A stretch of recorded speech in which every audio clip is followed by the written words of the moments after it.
চলো আজকের ভিডিওটা স্টার্ট করি খাওয়া দাওয়া দিয়ে। তো এই ছিল আমাদের বাড়ির তরফ থেকে আমার বান্ধবীর জন্য আইবুড়ো ভাতের সমস্ত রকমের খাবারের আয়োজন। দেখতেই পাচ্ছ তোমরা, যাতে ওকে নিচে বসে খেতে না হয় তার জন্য এখানে আমাদের যে এক্সট্রা খাটটা রয়েছে সেখানে ওর খাবারের ব্যবস্থা করেছিলাম। দেখো এখানে খাটের উপর উঠতে গিয়ে সে বসার জায়গা পাচ্ছে না, এই নিয়ে আমাদের সবার হাসাহাসি করে একাকার অবস্থা। তারপরে যেহেতু খাবার দাবার গুলো বাড়া হয়ে গেছিল অলরেডি, তাই জন্য আর কোনো উপায় নেই নিচে বসানোর, তাই ওপরে খাটটা একটুখানি ধরে হালকা করে টেনে দিয়ে ওকে বসার জন্য জায়গা করে দিয়েছিলাম। এখানে সবার হাসিগুলো একসাথে শুনে মনে হচ্ছিল কোনো বাড়িতে ভূত আর পেতনিরা সবাই একসাথে হাসছে।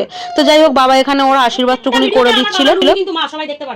পরে এখানে আমি একটুখানি আর মাম্পি দিয়ে একটু করে ওকে খাইয়ে দিল। দেন ফটো ভিডিও একটুখানি তুলে নিয়ে দেন সবাই মিলে ডিনার করতে বসলাম। তো এইভাবেই মেঘার আইবুড়ো ভাতটা কাটলো আমাদের বাড়িতে, হাসি মজা করে সবাই মিলে দেখতে পেলে। ওর বিয়ের ভিডিও আশা করি তোমাদের সাথে সমস্তটা শেয়ার করব, দেখতে থাকো তোমরা। সবকিছু শেষে যে গিফট গুলোর জন্য ব্যবস্থা করা হয়েছিল সেগুলো ওর হাতে তুলে দেওয়া হলো। তোমাদের ভিডিওটা কেমন লাগলো অবশ্যই জানিও, ভালো লেগে থাকলে লাইক কমেন্ট শেয়ার করে দিও। টাটা।